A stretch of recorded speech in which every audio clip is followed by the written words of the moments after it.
देवदत्त नारायणं पद्मभवं वसिष्ठं शक्तिं च तत्पुत्रपराशरं च व्यासं शुकं गौडपदं महान्तं गोविन्दयोगीन्द्रमथास्य शिष्यं श्रीशङ्कराचार्यमथास्य पद्मपादं च हस्तामलकं च शिष्यं तन्तोटकं वातिकारमन्यान् अस्मद्गुरून् सन्ततमानतोऽस्मि। दत्तात्रेयी ब्रह्मविद्यासंवेद्यानन्दविग्रहं त्रिपान्नारायणाकारं दत्तात्रेयमुपास्महे। दत्तात्रेयसमारम्भां वासुदेवानन्दमध्यगाम् अस्मदाचार्यपर्यन्तां वन्दे गुरुपरम्परां। गुरुर्ब्रह्मा गुरुर्विष्णुर्गुरुर्देवो महेश्वरः गुरुस्साक्षात् परब्रह्म तस्मै श्रीगुरवे नमः। श्रीगुरुदेवदत्त।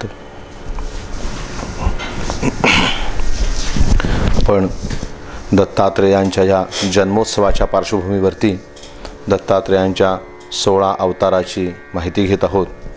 त्यामध्ये आपण आत्ता दत्तात्रेयांचा 10वा अवतार जो मायामुक्त अवधूत नामाचा त्याबद्दल पाहत होतो। तर ते शील नावाच्या एका ब्राह्मणाच्या घरी भिक्षेच्या वेळेला आपल्यासोबत कुत्रा घेऊन भिक्षेच्या ताटापाशी पोचलेत। त्यावेळा तिथल्या असलेल्या ब्राह्मणांनी त्यांचा धिक्कार केला। त्यानंतर ते तिथून, परंतु शील ब्राह्मणाच्या लक्षात आलं की हे दत्त महाराज आहेत। त्यांनी त्यांचा आदर केला, आपले गुरु आहेत आणि ते अशा प्रसंगी आले आहेत, हे आपलं भाग्य आहे असं जाणून महाराजांना त्यांनी आसन दिलं आणि अर्घ्यपाद्य इत्यादी देऊन त्यांची पूजा केली आणि त्यांना श्राद्धासाठी बनवलेलं अन्न हे सर्वप्रथम त्या अवधूत गुरु महाराजांना दिलं। हे पाहून, हा इतका आदर पाहून ते ब्राह्मण आणखीन चिडले आणि त्यांनी अकांड तांडव सुरू केला। ते पाहून गावातले इतर लोकसुद्धा त्या ठिकाणी आले आणि अशा वेशामध्ये सोबत कुत्रा घेऊन स्वयंपाकघरामध्ये अन्नाच्या ताटाजवळ गेलेल्या त्या व्यक्तीचा त्यांनी होईल तितक्या तीव्र शब्दामध्ये धिक्कार केला। त्यामध्ये एक वाक्य असं दिलं त्यांनी की रे दुष्टवर्णहीन स्वम कथमत्रागतोसि वै ब्रह्म कर्म विनाशाय कस्ते वद पराक्रमः। रे दुष्टा वर्णहीना, तर तू इथं कसा आलास? ब्रह्मकर्माचा विनाश करण्यामध्ये, म्हणजे जे ब्रह्मप्रीत्यर्थ काम चालू असतं त्याचा विनाश करण्यामध्ये तुझा कोणचा पराक्रम आहे? थोडक्यात हल्लीच्या याच्यामध्ये हे एवढं करून तुम्ही काय मिळवलं असं सौम्य शब्दामध्ये त्यांनी विचारलं। त्यावेळेला अवधूत त्यांचा काही एक थोडासा संवाद घडतो। त्यावेळेला अवधूत म्हणतात, ब्रह्मकर्म विनाश असा शब्द त्यांनी वापरला। अवधूत म्हणतात की हे ब्रह्म आणि हे कर्म म्हणजे काय आहे? त्यावेळेला ते तिथले उपस्थित सांगतात की ओमकार हा ईश्वराचं स्वरूप आहे।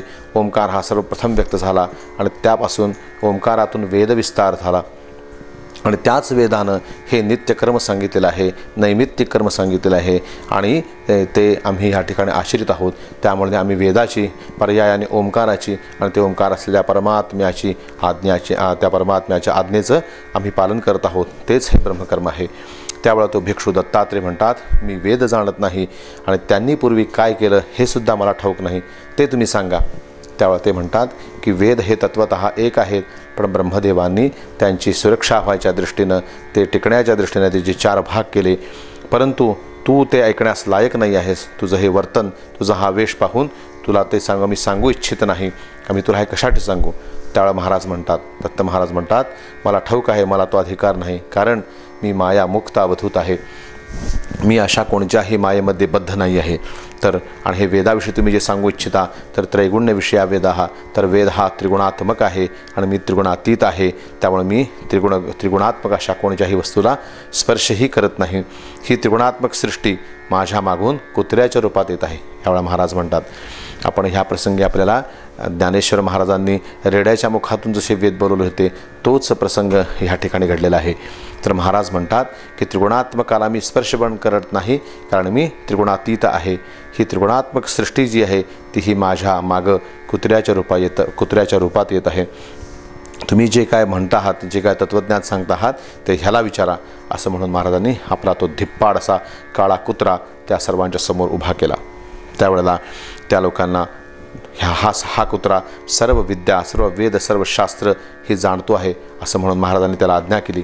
त्याला स्पर्श करून महाराज म्हणतात, पठ वेदान कर्मादिती, म्हण वेद म्हणले महाराज त्या कुत्र्यावर हात ठेवून। असं म्हटल्याबरोबर त्या कुत्र्यांनी आपल्या तोंडातून वेद, वेदांग, सूत्र उच्च स्वरामध्ये शुद्ध स्वरूपामध्ये म्हणून दाखवली।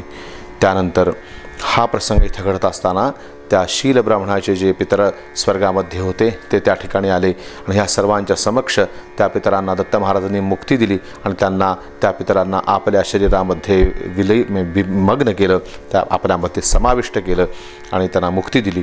हे पाहून तिथं उपस्थित असलेल्या सर्व लोकांचा, सर्व पंडितांचा गर्वपरिहार झाला. सर्वांनी क्षमा मागितली आणि महाराजांनी त्यांना यथार्थ उपदेश करून दत्त संप्रदायाची योग दीक्षा दिली. ह्यानंतर त्या सर्वांनी प्रार्थना केली की अशीच नेहमी तुम्ही आम्हावर कृपादृष्टी ठेवा. जेव्हा आमच्या हातून प्रमाद घडेल, परमार्थ मार्गावरून आम्ही स्खलित होऊ, आम्ही पथभ्रष्ट होऊ, त्यावेळा आपण असं स्वतः येऊन आमचं उद्धरण करा, आम्हाला मार्गावर आणा, आम्हाला यशबुद्धी धन आयुष्य आरोग्य द्या, असं त्यांनी त्यांच्याकडे मागणी केली. ही गोष्ट जशी बाहेर पडली की इतका मोठा चमत्कार या शील ब्राह्मणाच्या घरामध्ये साक्षात दत्तात्रेयाने येऊन केलेला आहे, तेव्हा सर्व लोक त्याच्या घरामध्ये गोळा होऊ लागले. अशा वेळेला ह्या सर्वांच्या घोळक्यात राहून ही नवी उपाधी मागं लागून घेण्यापेक्षा महाराज त्या ठिकाणी निघून अरण्यात निघून गेले. ह्या ठिकाणी महाराजांच्या 16 अवताराव्यामधला अवतारातील 10वा अवतार झाला. पुढचा 11वा अवतार हा मायायुक्त अवधूत. आपण आत्ता पाहिला मायामुक्त अवधूत, जो मायेपासून मुक्त आहे. आता हे जे ध्यान आहे हे मायायुक्त अवधूत, ज्यांनी माया धारण केलेली आहे. हे आहेत मायामुक्त की ते मायेला स्पर्श करत नाहीत, तर ते आहेत की मायायुक्त आहेत. असा हा अवतार आहे. हा 11वा अवतार आहे. ज्येष्ठ शुद्ध त्रयोदशीला शुक्रवारी हा अवतार घडलेला आहे. तर आपण मागच्या अवतारात पाहिलं की लोकांची उपाधी, लोकसंग्रह, लोकांची गर्दी वाढती आहे म्हटल्यानंतर महाराज त्या घरातून निघून जंगलात पळून गेलेत आणि त्यांच्या मागून ही सर्व लोक मागं लागलेले आहेत की ह्यांच्याकडून आपल्या कामना पूर्ण होणार आहेत. जसं त्या तळ्याकाठी घडलं होतं तसेच लोक अरण्य तुडवत त्यांच्या मागे चाललेत. त्यावेळेला त्या अरण्यामध्ये अनेक क्रूर जनावर आहेत, भुजंग आहेत, वाघ आहेत किंवा मोठमोठ्या काटेरी वनस्पती आहेत. पण अशा कशाचंही भय न बाळगता आपल्याला त्या व्यक्तीकडनं काही कामनांची पूर्ती करून घ्यायची आहे. त्यांच्या मागं जाण्यानं आपल्याला सगळं काही मिळणार आहे. इतक्याच एका हेतूनं ती माणसं हे सगळे दुःख सहन करत दत्त महाराजांच्या मागणं जात आहेत. असं करून शेवटी ते प्रभूंच्या जवळ पोचले आणि कोणी त्यांच्याकडं पुत्र मागते, कोणी पैसा मागते, कोण कीर्ती मागते, कोण आरोग्य ऐश्वर्य मागते. त्यावेळेला अशा वेळेला हे सर्वजण अशा स्वरूपाचं मागतायत म्हटल्यानंतर जे त्या तळ्यामधून आपण मागच्या प्रवचनात पाहिलं की तळ्यामध्ये एका युवतीसह महाराज जसे प्रगटले तसंच ह्या ठिकाणी घडलं. हा जो अवतार आहे मायायुक्त अवतार, मायायुक्त अवधूत. ह्या वेळेला महाराजांचा श्यामवर्ण आहे, म्हणजे काळा वर्ण आहे. अत्यंत तरुण असे ध्यानमग्न महाराज आहेत आणि त्यांच्या वामांकावरती म्हणजे डाव्या मांडीवरती एक सुंदर असे सुस्वरूप तरुणी आहे आणि त्यावेळेला हे त्याला घेऊन बसलेले आहेत. आणि ह्या लोकांचं ह्या धर्मामध्ये, परमार्थामध्ये, साधनेमध्ये कोणाचंही लक्ष नाही आहे आणि सर्वजण कामनापूर्तीसाठी आपल्या मागं लागलेले आहेत. तर त्यांना आता आपल्यापासून बाजूला करायचं आहे एवढ्या एका हेतूनं पुन्हा मागच्या वेळेसारखं महाराजांनी आपल्यामध्ये अनाचार कसे आहेत, आपण भ्रष्टाचारी कसे आहोत हे दाखवण्याचा एक प्रपंच मांडलेला आहे आणि हे असं रूप धारण केलं. त्यावेळेला हे ध्यानमग आपली ध्यान अवस्था बाजूला ठेवून ते आपल्या नटेश्वराप्रमाणे, नटराजाप्रमाणे त्या युवतीबरोबरती गाण्यासहित सुस्वर असं नृत्य करू लागले. तरीसुद्धा तिथून लोक जात नाही आहेत. असं पाहिल्यानंतर मद्य मांस अशा प्रकारचे अभक्ष्यात त्या ठिकाणी आणून त्याने ठेवले. तेव्हासुद्धा तिथून कोणी गेले नाहीत. त्यावेळेला मी किती अमंगल आहे, मी किती अनाचारी आहे, मी किती भ्रष्ट आहे हे वेगवेगळ्या पद्धतीनं महाराजांनी त्या लोकांना सांगायचा प्रयत्न केला. परंतु काही वेळापूर्वीच महाराजांच्या सामर्थ्याची प्रचिती आलेल्या त्या सगळ्या लोकांनी हा कुठलाही विषय मानण्यास नकार दिला. त्यांनी प्रत्यक्ष अनुभूती घेतली की हा महात्मा काय आहे, त्यामुळे कोणीही तिथून जायला तयार नाही आहे. तरी महाराज सांगतात की मी असा वाईट वागत असताना मीच जर दुःखी आहे, कारण कधीही संगात संजायते का महा, ती मालिका आहे की शेवटी माणसाचा त्यात नाश होतो. तर मी असा व्यभिचारी आहे आणि मीच पापाला जात असताना तुमचा उद्धार मी कसा करेन, मी तुम्हाला सुख कसं देईन. त्यावेळेला काही लोकांना ती बोलणं पटलं, काही जण गेले. परंतु ते गेल्यानंतर जे शुद्ध भक्तीचे, जे महाराजांचे निस्सीम उपासक त्या ठिकाणी होते, त्यांना महाराजांनी सांगितलं की वैराग्य हे माणसाला, वैराग्य आणि विवेक ह्या दोन गोष्टी ह्या परमार्थाला अत्यंत गरजेच्या आहेत आणि विषयासक्ती हा हा परमार्थातला फार मोठा धोका आहे, हा फार मोठा काट आहे. तर हे असू नये. श्रद्धा, भक्ती, ज्ञान आणि समाधी संपत्ती ह्यामुळे माणसाच्या मनातील संसार हा मुक्त होतो, संसार बंध नष्ट होतो. म्हणून नेहमी म्हणाले महाराज, सत्संगती करावी किंवा संतांनी लिहिलेले ग्रंथ हे व्यवस्थित वाचावेत. वाचत असताना त्यावर चिंतन करावं, म्हणजे ते ग्रंथ आपल्या मनोभूमिकेत पाझरतात आणि खोलापर्यंत जातात. त्याचा आपल्या हृदयावरती, मनावरती परिणाम होतो. त्यासाठी त्याचं चिंतन करावं. एकाग्रपणे त्यांनी प्रतिपादन केलेल्या किंवा आपल्या उपासदेवतेचं ध्यान करावं. कारण ते म्हणजे आपण ज्या तत्वातून बाहेर आलेलो आहोत, तर ज्या ईश्वरी तत्वातून आपण जीवात्मा ह्या अवस्थेत आलो आहोत, तर ह्या जीवात्म्यातून पुन्हा देवाच्या ठिकाणी त्या मूळ स्वरूपात जाणे म्हणले हे त्या ठिकाणीच आपल्याला जायचं आहे असं सांगून ह्या सर्व यात्रेसाठी, माणसाच्या जीवनयात्रेसाठी काय गरजेचं आहे हे महाराजांनी थोडक्यात सांगितलं आणि त्यांना अनुग्रह देऊन कृतार्थ केलं. हा मायायुक्त अवधूत अवतार 11वा होता. तर आपल्या पूजेच्या पद्धतीनुसार त्यासाठी मध किंवा मधुर पदार्थ वापरण्याची पद्धत आहे. ह्यानंतर दत्तात्रेयांचा 16 अवतारातला 12वा अवतार आदिगुरु दत्तात्रेय नावानं अवतार झालेला आहे. हा आषाढ पौर्णिमेला झालेला आहे, शनिवारी. म्हणून दत्त संप्रदायामध्ये शनिवार, गुरुवार हे पण महत्त्वाचे असतात. पौर्णिमा महत्त्वाचे आहेत, कारण बहुतांशी अवतार हे पौर्णिमेला झालेले आहेत, गुरुवारी आहेत, शनिवारी आहेत. तर असा हा आदिगुरु दत्तात्रेयांचा अवतार. तर दत्तात्रेयांचा जो अलर्क नावाचा शिष्य आहे, आपण दत्तात्रेयांच्या शिष्यांची मालिका प्रथम पाहिलेली आहे. तर प्रल्हाद, अलर्क, ध्रुव दत्तात्रेयांचे एक शिष्य आहेत, किंवा परशुराम आहेत, तर यदुराजे आहेत, तर असे शिष्य आहेत. तर ह्यात हा मदालसा नावाच्या दत्त महाराजांच्या एका शिष्याचा हा पुत्र आहे, याचं नाव अलर्क आहे. तर ह्याला योग सांगण्यासाठी महाराजांनी हा अवतार घेतला. तर हे मदालसेला झालेले जे पुत्र होते, त्यातला हा जो मुलगा आहे हा अतिशय सात्विक आहे, धार्मिक आहे आणि प्रजापालन तत्पर आहे. प्रजेचं मुलाप्रमाणे पालन करतोय. परंतु त्या राज्याच्या वैभवामध्ये तो इतका गर्क झाला आहे की त्याला आपल्या मानवी जीवनाचं ध्येय याचा विचारच नाही आहे जास्त, अशी त्याची परिस्थिती निर्माण झाली. तो त्या सुखामध्ये अंध झालेला होता, लोलूप झाला होता. अशा वेळेला त्याचा एक भाऊ, त्याचं नाव सुबाहू नावाचा होता. तर त्यानं आपल्या ह्या भावाची भावाची बुद्धी ही पुन्हा परमार्थावर आणण्यासाठी काशीच्या राजाला बरोबर घेऊन ह्या अलर्काच्या राज्यावरती हल्ला केला. त्यावेळेला त्यानं अत्यंत निकराने त्या हल्ल्याला तोंड दिलं. परंतु तो वेढाच काशीराजाचा इतका घट्ट होता की त्यातून त्यांची रसद बंद झाली आणि त्याच्या प्रजेचे अतिशय हाल होऊ लागले. आपल्या प्रजेचं पित्याप्रमाणे पालन करणाऱ्या त्या राजाला हे पाहवना. तेव्हा त्याला एका गोष्टीची आठवण झाली की त्याची आई जी होती मदालसा, जी दत्तभक्त होती, तिनं त्याला असं सांगितलेलं होतं की जेव्हा तुला फार मोठं संकट येईल तेव्हा तिने त्याच्याकडे एक पेटी दिली आणि ह्या पेटीमध्ये जे आहे ते तू वाच, असं त्या मदालसेनं अलर्काला सांगितलं होतं. अलर्काला आईच्या त्या चीज वस्तूची आठवण झाली. अलर्कानं जाऊन ती पेटी उघडली. त्या पेटीमध्ये पाहतो तो एक उपदेशाचा श्लोक मदालसेनं अलर्कासाठी आपत्काळी लिहून ठेवलेला होता. तो होता, त्याज्य सर्वात्मना संगहा सचेत त्यक्तुं न शक्यते ससद्भिः सहकर्तव्यो संतो दुस्संग भेषजम. हा त्यात पहिला श्लोक होता. ती म्हणते की संग म्हणजे कोणत्याही वाईट लोकांची संगत ही सर्वात्मना त्याज्य ही अशी संगत कधीही करू नये, कोणाचाच संग कधी करू नये. सचेत त्यक्तुं न शक्यते, तो संग जर टाळणं तुम्हाला शक्य नसेल तर ससद्भिः सहकर्तव्या, तर अशा वेळा आपल्याला कोणाचीच तर संगत करायचीच जर आहे तर ती चांगल्यांची, संतांची, सद्विचारांची संगत कर.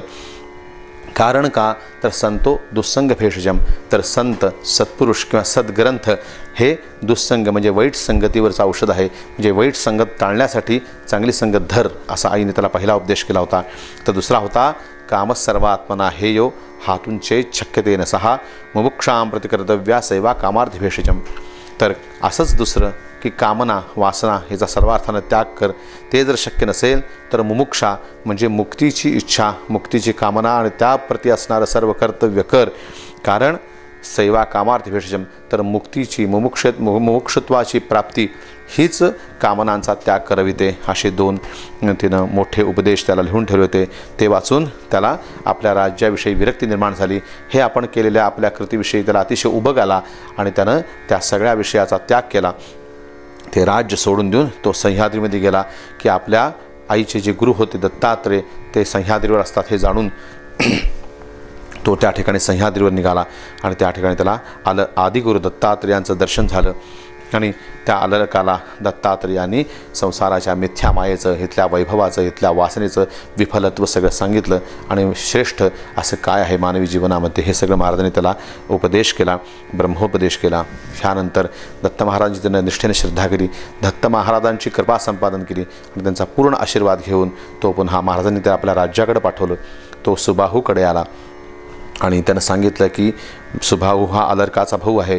त्याला अलर्क म्हणतो की सुबाहू हे राज्य मला नको आहे, हे राज्य सगळं तू घे. तेव्हा त्याला सुबाहू सांगतो की निरपेक्ष भावनेनं आणि निष्कामतेनं अत्यंत एक राज्याचं दायित्व म्हणून, राजाचं कर्तव्य म्हणून तूच हे राज्य कर असं म्हणून त्या सुबाहूनं सुद्धा त्याला राज्य दिलं. अशा प्रकारचा हा आदिगुरु दत्तात्रेयांचा अवतार 12वा झाला.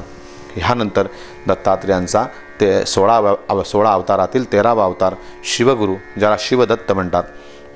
तर हा श्रावण महिन्यामध्ये अष्टमीला, श्रावण शुद्ध अष्टमीला सोमवारी झालेला अवतार आहे.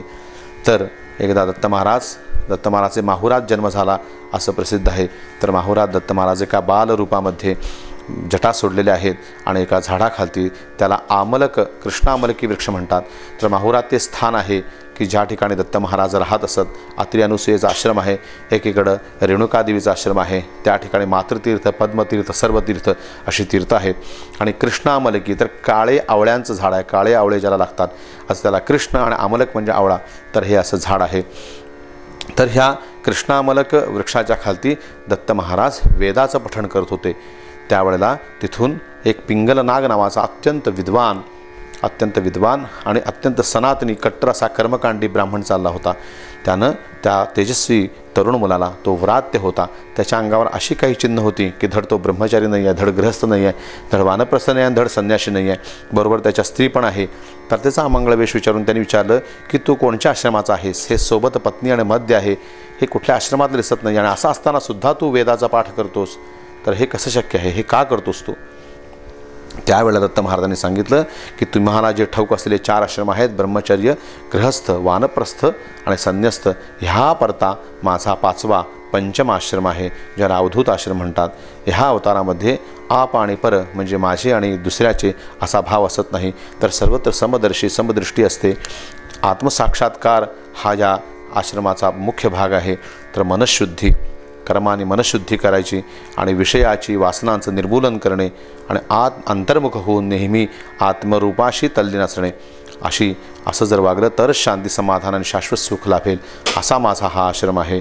पिंगलांनी जाणलं की हा दत्तात्रेय आहे आणि ह्यांच्या दर्शनाने आपण धन्य झालो असं म्हणून त्यांनी दत्तात्रेयांना शरण गेले. अशा प्रकारे पिंगलांना दत्तांचे वरदान लाभले आणि ह्या पिंगलाच्या उपदेशासाठी शिवगुरू नावाचा हा दत्तात्रेयांचा अवतार माहूरमध्ये घडला. हा महाराजांचा 13वा अवतार होता. यानंतर दत्त महाराजांचा देवदेवेश्वर, ज्याला देवदेव म्हणतात, हा अवतार भाद्रपद शुक्ल चतुर्दशीला शुक्रवारी झाला. म्हणून माहूरच्या आंबेजोगाईच्या दासोपंतांच्या संप्रदायामध्ये देवदेव दत्त म्हणतात. तर तो देवदेव हा त्यांचा अतिशय महत्त्वाचा उपास्य दैवत आहे. तर ह्याच माहूर क्षेत्रामध्ये शतानंदावरती अनुग्रह करण्यासाठी दत्त महाराज हे नर्मदा पर्यटन करीत सह्याद्रीवरती प्रिय अशा माहूरगडावर आले. त्या ठिकाणचं निसर्गरम्य अशी वृक्षराजी, पशुपक्षी, ते रमणीय प्रदेश, तिथली तिथलं पावित्र्य, तिथली प्रासादिकता पाहून महाराज त्या ठिकाणी कृष्णामलकी क्षेत्रामध्ये राहत असताना त्या ठिकाणी एकदा देवदेवता आणि शतानंद हा आला. त्या ठिकाणी त्या सर्व देवतांना आणि शतानंदांना महाराजांनी अनुग्रह दिला, त्याची सर्वांनी स्तुती केली. तर देवांचाही जो देव आहे म्हणून त्याला देवदेवेश्वर, देवांचाही ईश्वर अशी त्यांना उपाधी मिळाली. म्हणजे सर्व देवतांमध्ये श्रेष्ठ दत्त आहेत असं स्थान माहूरला आहे आणि असा मान देवतांमध्ये दत्त महाराजांचा आहे. देवदेवेश्वर दत्तात्रेय हा महाराजांचा 14वा अवतार झाला. ह्यानंतर दिगंबर नावाचा दत्त महाराजांचा 15वा अवतार आहे. हा आश्विन शुद्ध पौर्णिमेला बुधवारी झाला. 16 अवतारापैकी हा 15वा अवतार आहे. तर आपण ज्या विषयावर चर्चा केली की भगवान गोपाळकृष्णांची मूळ पूर्वज जे यदुराजा होते, जे चंद्रवंशातले होते, तर ह्यांच्यासाठी महाराजांनी हा अवतार घेतला. तर कावेरी नदीच्या परिसरामध्ये डोंगराळ प्रदेशात त्या यदुराजांना दत्त महाराजांचं दर्शन घडलं, ह्या अवधूताचं दर्शन घडलं.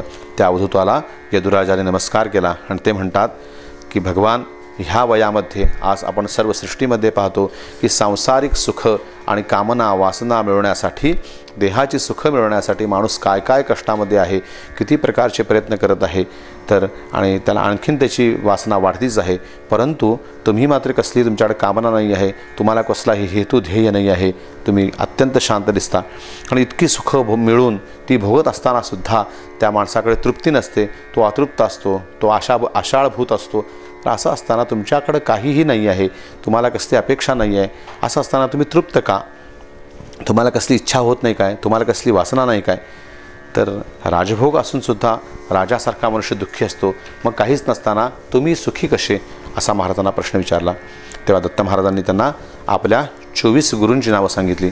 आपल्या सर्वांना ठाऊक आहेत की महाराजांचे 24 गुरु हे इतके सृष्टीतून दिसेल त्या गोष्टीतून ज्ञान मिळवण्याची माणसाची एक जिज्ञासा असते की समोर आलेल्या प्रत्येक माणसाकडनं समय काळ हा माणसाचा शिक्षक असतो, असं एक वाक्य आहे. तसं चराचरात भगवंताने निर्माण केलेली प्रत्येक वस्तू ही काहीतरी आपल्याला शिकवते, हा विचार सर्वप्रथम दत्त महाराजांनी मांडला. म्हणून दत्त महाराजांचे 24 गुरु आहेत, पण काही जर आपण त्यातल्या गोष्टी विचारपूर्वक पाहिल्या तर आपल्या लक्षात येईल की दत्त महाराजांचा प्रथम गुरु हा सागर आहे. महाराज म्हणतात दत्त महाराजांचा सर्वप्रथम गुरु हा महाराज. आकाशाधिक 24 गुरु आहेत महाराजांचे. आपण त्यातले काहीच महाराजांचे गुरु पाहू की त्यातून आपल्यालासुद्धा कळेल की ह्या गोष्टी घेण्यासारख्या आहेत. तर ह्यामध्ये महाराजांचा पहिला गुरु आहे हा आकाश. तर आकाश हे असतं की सर्व गोष्टीमध्ये आकाश आहे, आपल्याला ठाऊक आहे. प्रत्येक जिथं पोकळी आहे तिथं आकाश आहे, असं प्रत्येक गोष्टीत आकाश असूनसुद्धा ते सर्व गोष्टीमध्ये लिप्त होत नाही, कोणत्या गोष्टीमध्ये लिप्त होत नाही. तर सर्वात असून सर्वापेक्षा निराळा आहे असा आपला आत्मा आहे, अशी महाराजांनी धारणा दिली. आणि ह्यापासून आकाश हा महाराजांचा गुरु आहे. ह्यानंतर जल, पाण्याबद्दल महाराजांनी सांगितलं की एक स्वच्छता आणि एक विशेष गोडी, माणसाला तृप्त करण्याची जी तिची क्षमता आहे, हा गुण मी पाण्याकडून घेतलेला आहे. महाराज प्रत्येकाकडून कुठला गुण घेतला, म्हणजे प्रत्येकाकडनं कसं गुरुपण महाराजांनी मिळवलं आहे. एवढे सगळे गुरुचे गुण घेऊन महाराज गुणसंपन्न झाले. आपण आता पाहिलं की जलापासून महाराजांनी काय गुण घेतला. त्यानंतर त्यांनी सांगितलं की चंद्र महाराजांचा गुरु आहे. चंद्राबद्दल ते म्हणतात की चंद्र हा अमावस्येला कमी होत जातो, पौर्णिमेला वाढत जातो. तसा देह हा बालपणी लहान असतो, तरुणपणी पुष्ट होतो आणि म्हातारपणी पुन्हा तो वृक्ष होत जातो. तर हे देहाचे विकार आहेत, आत्म्याला असं काही होत नाही, हे मी चंद्रापासून बोध घेतला. हा चंद्र त्यांचा गुरु आहे. त्यानंतर सूर्य, त्यांनी सांगतात की सूर्य हा पृथ्वीवरती उन्हाच्या हाताने, किरणांच्या हाताने पृथ्वीचं जल शोषून घेतो आणि पुन्हा पावसाच्या रूपाने पृथ्वीला संपन्न करण्यासाठी तेच जल परत पाठवतो. ह्यानुसार आपण कष्टाने मिळवलेलं वैभव, जी संपत्ती असती ती परोपकारासाठी देऊन टाकावी. काय विचार आहे, तर आपण कष्टाने मिळवलेली संपत्ती परोपकारात देऊन टाकावी. तर उदास व्यवहार वेच करी, असं जे संतांनी म्हणलेलं आहे की त्यात स्वार्थ न बघता गरजू माणसाला धन दिलं पाहिजे. महाराज म्हणतात ही गोष्ट मी सूर्याकडून शिकलो. त्यानंतर महाराजांनी सांगितलं की कपोत पक्षी याचा मी आदर्शकार घेतला. तर कपोत पक्षाबद्दल ते म्हणतात की अतिशय कोणावरही स्नेह करू नये, कारण कपोत पक्षाला पकडत असताना तो सापडत नाही म्हणून त्याच्या पिल्लाला धरून ठेवलं आणि पिल्लासाठी तो पक्षी पुन्हा गेला आणि दोघांनाही पकडलं. त्यामुळे ते म्हणतात की एखाद्याच्या मोहामुळं, एखाद्याच्या प्रेमामुळं आपण कशात तरी अडकतो, हे अवधूताला योग्य नाही आहे, हे संन्यासाला योग्य नाही आहे. म्हणून हा गुणधर्म मी कपोतापासून घेतला. तर अजगर हा महाराजांचा एक गुरु आहे की जो जे यदृच्छा लाभाने जे काय त्याला खायला मिळतं तेवढंच तो खातो आणि बाकी कुठल्याही गोष्टीमध्ये तो न पडता स्वस्थ असतो. असं जे काही भिक्षांना मिळेल ते खावं आणि आपल्या आत्मचिंतनामध्ये मग्न असावं. हा गुण मी अजगराकडून घेतला. तर ते म्हणतात समुद्र हा असा आहे की भरपूर पाऊस झाला म्हणून समुद्र वाढला आहे आणि फार ऊन झालं म्हणून समुद्र आटला आहे, असं कधी आपल्याला पाहायला मिळत नाही. तो खोल असतो, अनंत असतो, अपार असतो. तर त्याप्रमाणे असलं पाहिजे. आपण आपल्याकडं काही संपत्ती आली किंवा तपश्चर्या जरी आपल्याकडं तपोबळ वाढलं तरी आपण फुलून जाऊ नये आणि थोडीफार संपत्ती किंवा वाईट दिवस आले तरी आपण वाळून जाऊ नये, आपण खिन्न होऊ नये. ही गोष्ट महाराजांनी समुद्राकडून शिकली. केवढा मोठा विचार. आपण समुद्र नेहमी पाहतो, परंतु आपल्या मनामध्ये असा विचार कधीही येणार नाही, कारण असा विचार करण्याची, समोर दिसणाऱ्या वस्तूकडं एका तात्विक दृष्टिकोनातून बघण्याची दृष्टी आपल्याकडं नसते, कारण तसा आपल्याला विचार कोण दिलेला नाही आहे. तर ह्यासाठी सद्ग्रंथ वाचावेत, चांगले संतांचे विचार वाचावेत, असं महाराजांनी सांगितले. ह्यानंतर महाराज सांगतात की पतंग नावाचा जो कीटक असतो की हा ज्योत दिव्याची हलते तिच्यावर झडप घालतो आणि मृत्युमुखी पडतो. ह्या पतंगापासनं मी विषयावरती आसक्त होत नाही, कारण विषयावरती जाऊन मनुष्य स्वतःला जाळून घेतो हे मला ठाऊक आहे, म्हणून मी त्याच्यापासून लांब राहिलेलो आहे. मधमाशी हे महाराजांनी एक पुढचा गुरु सांगितला आहे की जी कष्टानं मध गोळा करते, प्रत्येक फुलात जाऊन लांब लांब जाऊन कण कण आणून मध गोळा करते, आपल्या घरात मध साठवते. आणि शेवटी काय होतं तर मध नेणारी माणसं येतात, मधमाशांना हाकलतात आणि पोळं पेटून तो मध घेऊन जातात.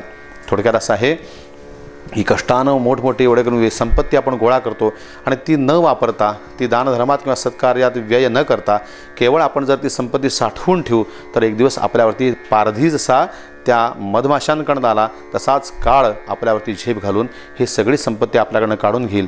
तेव्हा संचय करणे हे अतिशय वाईट आहे, हे मी मधमाशांच्याकडून शिकलो असं महाराजांनी सांगितलं.